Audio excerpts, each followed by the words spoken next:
সাকিব খানের কোন ছবিটি আপনার পছন্দের? বাদ। আপনাকে দেখে কেউ কখনো মেহজাবিন চৌধুরী ভেবে ভুল করেছে কি? নতুন কিছু না।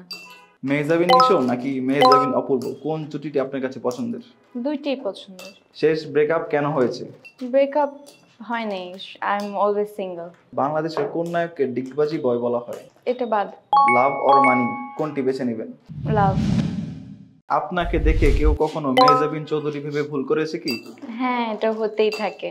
তখন কি করেছেন, রিয়াকশন কি ছিল আপনার? নতুন কিছু না। মেহজাবিন আপুর একটি ভালো দিক একটি খারাপ দিক তুলে ধরুন। সবই ভালো দিক, খারাপ দিক নেই কোনো। মেহজাবিন নিশো নাকি মেহজাবিন অপূর্ব, কোন জুটিটি আপনার কাছে পছন্দের?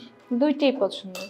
আপনার বোন মেহজাবিনের কোনো নাটক আছে কি যেটা থেকে আপনার মনে হয়েছে যে এটা আমি করতে পারলে ভালো হতো? আমার বোনের সব নাটকই আমার ভালো লাগে, তো ওইভাবে যদি বলি তাহলে সব করতে পারলেই ভালো হতো। শেষ ব্রেকআপ কেন হয়েছে? ব্রেকআপ হয় নাই। I am always single.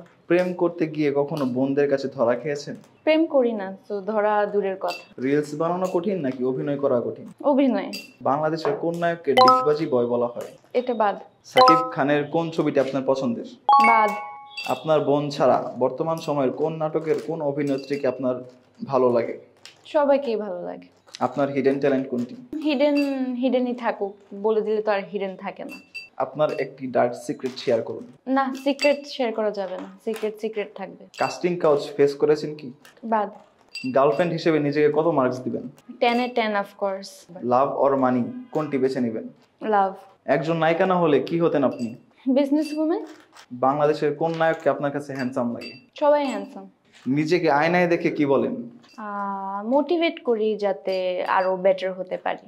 যদি কোনো নাটকে মেহজাবিন আপুকে সরিয়ে আপনাকে কাস্ট করা হয় তখন কি করবেন? বাদ। বলিউডের কোন নায়কের সাথে রোমান্টিক ডেটে যেতে চান? সবাইকে ভালো লাগে, বাট রোমান্টিক ডেট ব্যাপারটা ভাবা হয়নি কখনো। আলিয়া ভাট নাকি শ্রদ্ধা কাপুর, কাকে বেশি পছন্দ করেন? আলিয়া ভাট।